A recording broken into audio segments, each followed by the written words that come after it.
Guten Morgen, Klasse. Heute werden wir über reflexive Verben sprechen und warum sie wichtig sind.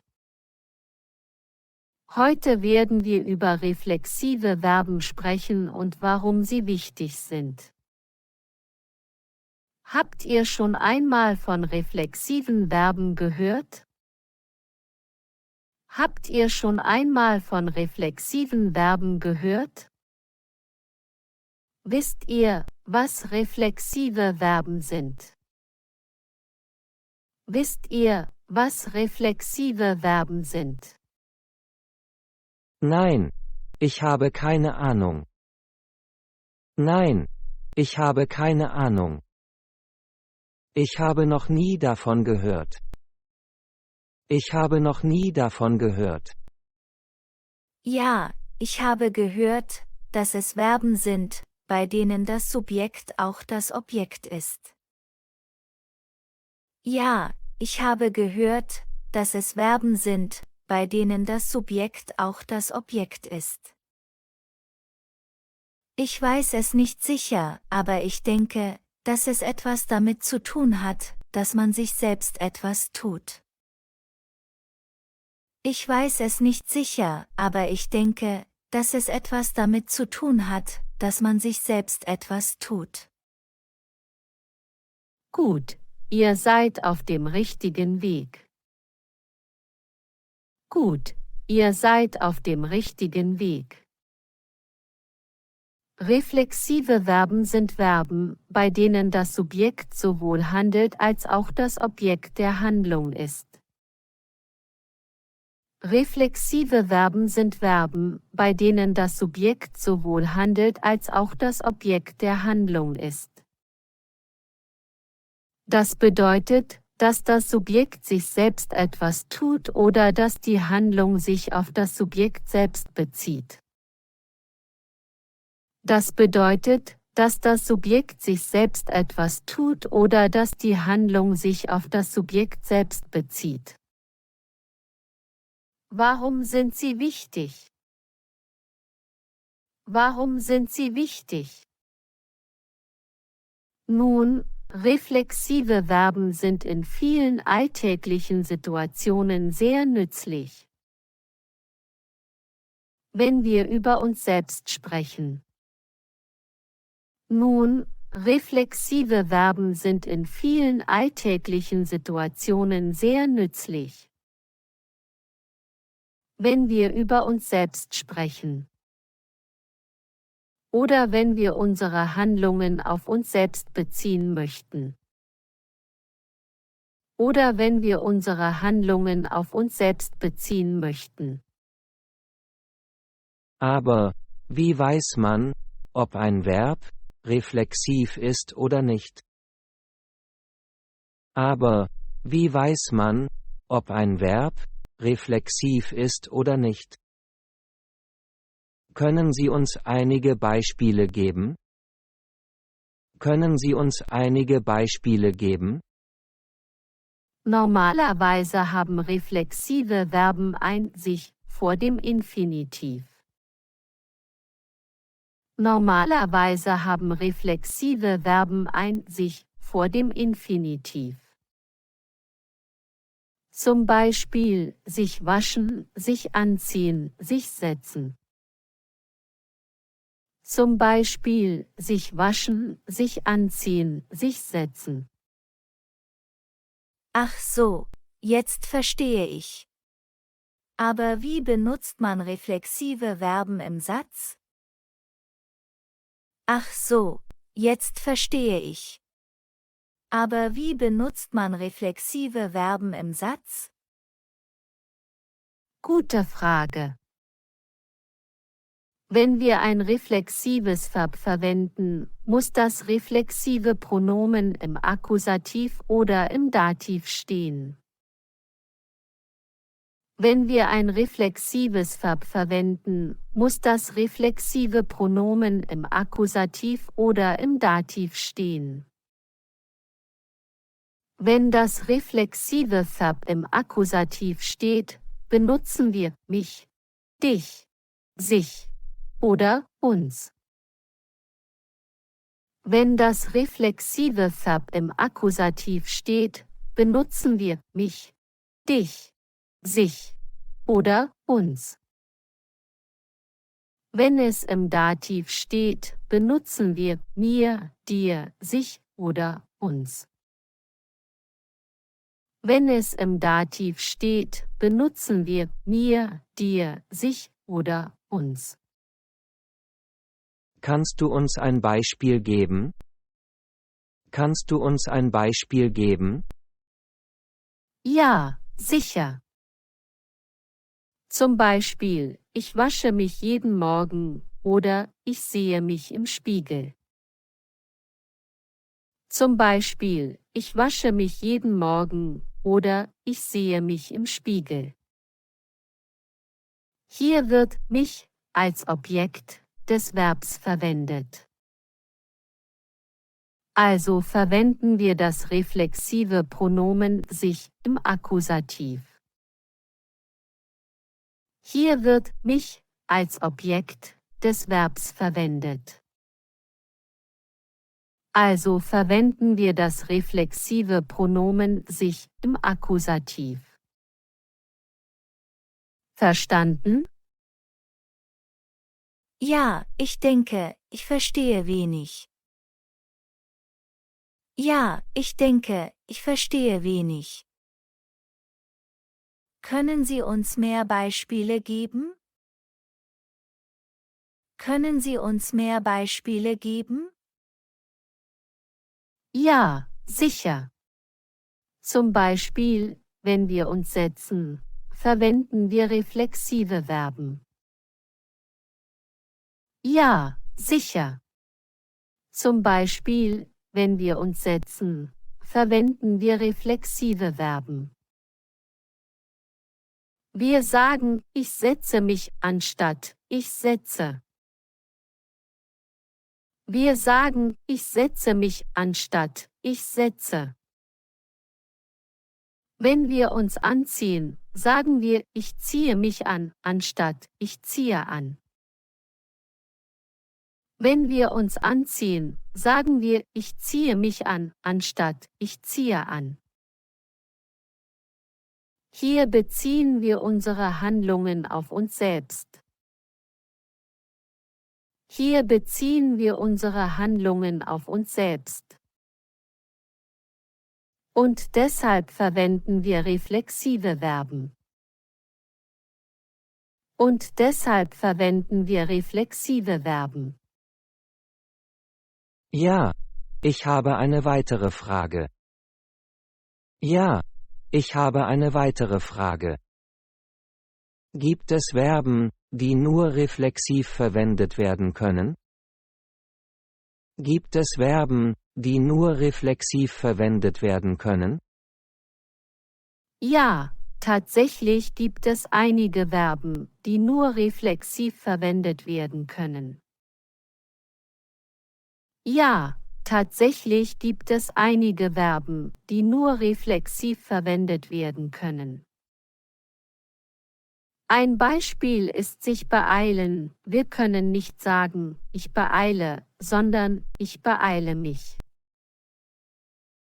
Ein Beispiel ist sich beeilen. Wir können nicht sagen, ich beeile, sondern ich beeile mich. Ein weiteres Beispiel ist sich erinnern. Ein weiteres Beispiel ist sich erinnern. Wir sagen nicht, ich erinnere, sondern ich erinnere mich. Wir sagen nicht, ich erinnere, sondern ich erinnere mich. Das reflexive Pronomen ist hier notwendig, um die Bedeutung des Verbs zu vermitteln.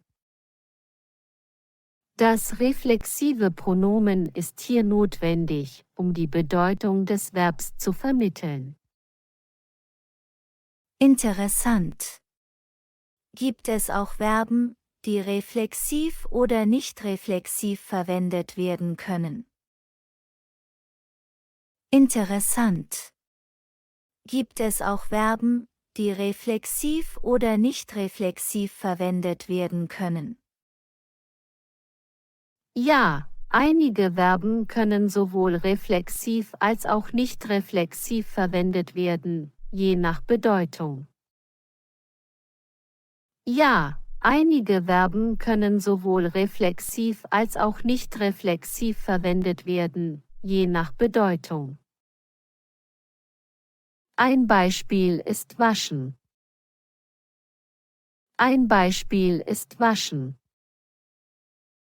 Wir können sagen, ich wasche meine Haare oder ich wasche mich.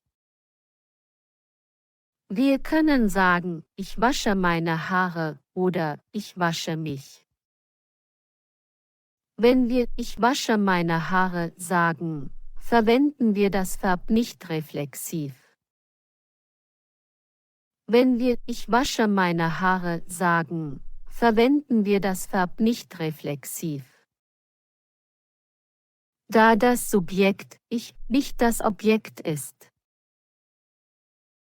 Da das Subjekt ich nicht das Objekt ist.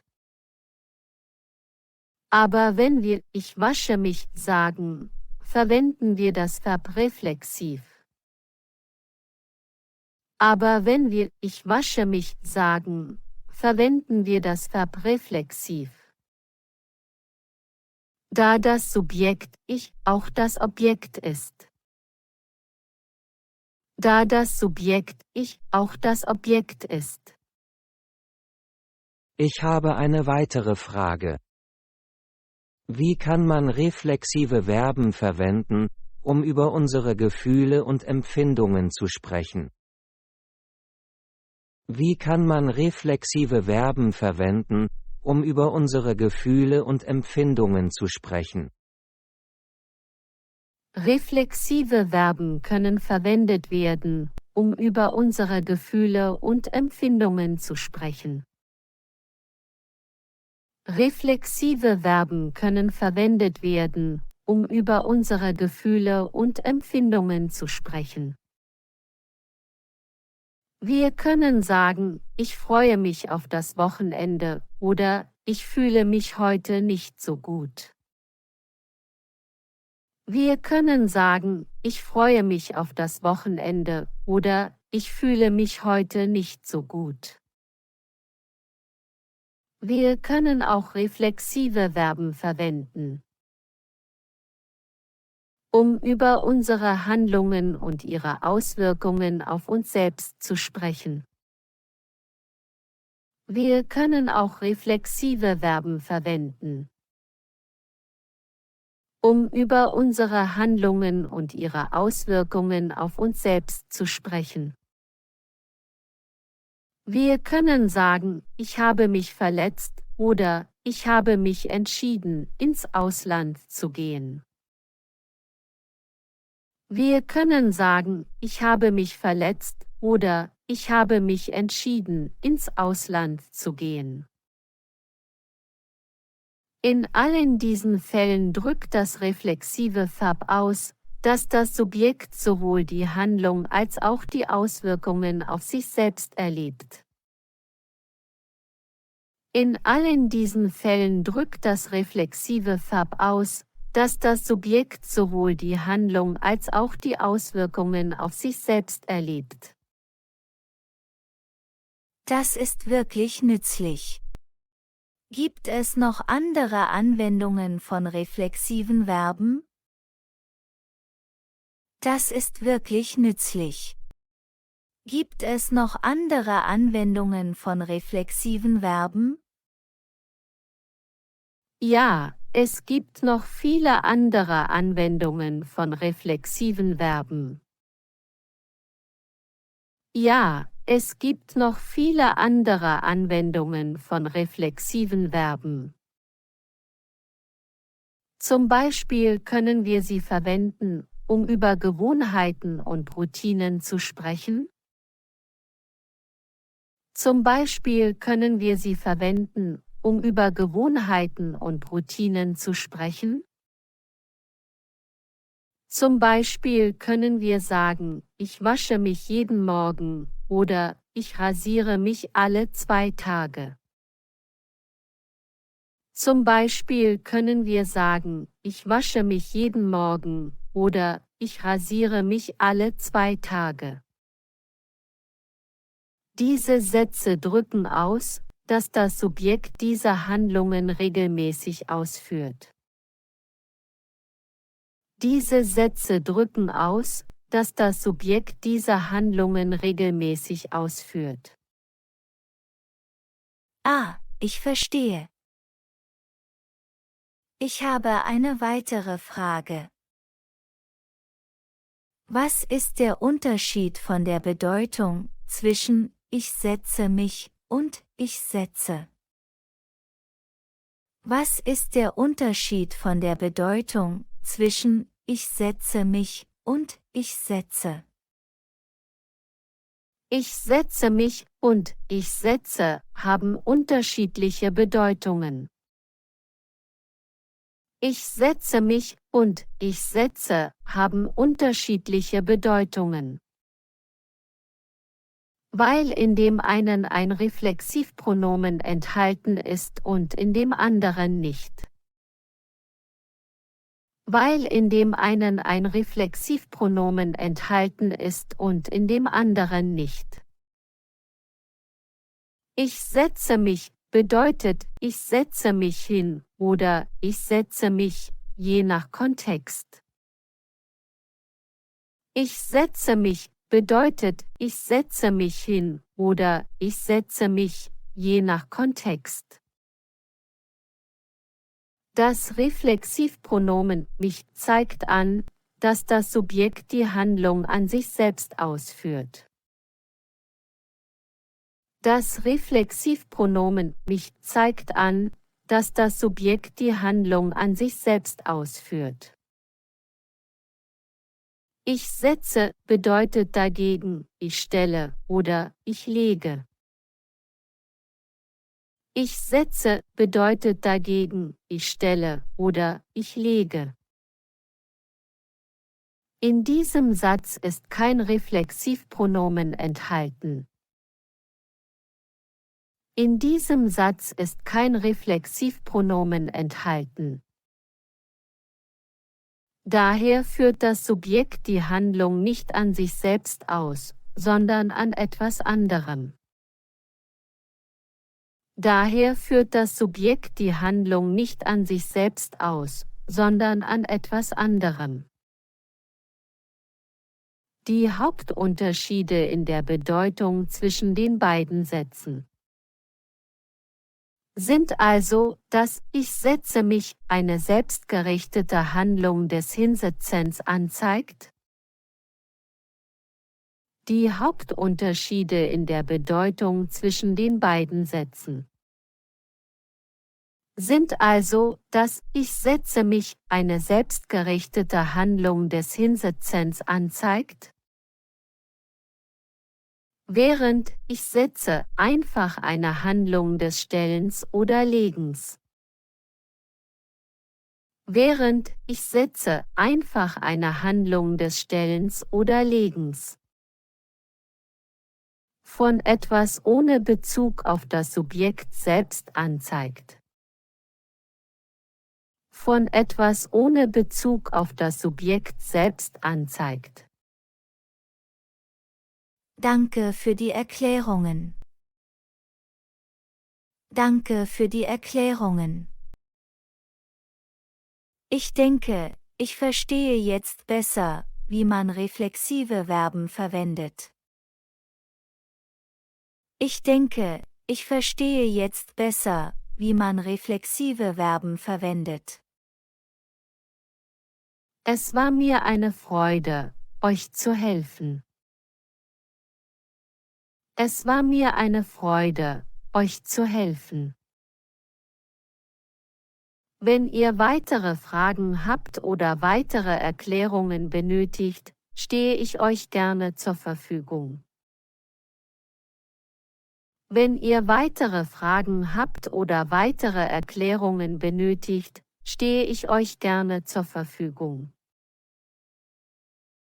Dann, tschüss.